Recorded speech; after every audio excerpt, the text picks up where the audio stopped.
Hi everyone, your Dell laptop or possibly other laptops with Intel display driver might have this feature to save power when the contents or colors on the screen changes, especially when juggling between dark and bright contents. Sometimes this is quite uncomfortable because the display keeps changing the contrast dynamically.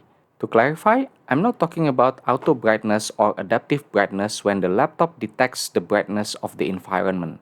That's a separate topic. To adjust this on Dell laptop, my model is Inspiron 7501 and it is applicable in many models too. Turn off the laptop, then turn on the laptop and repeatedly press F2 to enter BIOS settings. You need to check the key shortcut for your laptop model if F2 does not work. Then go to Display, scroll down a bit and you should see Echo Power. Just turn that off. Apply changes, then press Exit to shut down the computer. Then reboot the laptop to see if the setting works for you. You see here, the brightness or contrast does not dynamically change anymore. If by any chance your laptop does not have that setting in the BIOS, it could also be located in the Intel Graphics Command Center. Under System, then Power, you should see something appearing at the bottom here. In my case, I don't have this. That's all I have. Thank you for watching. Subscribe.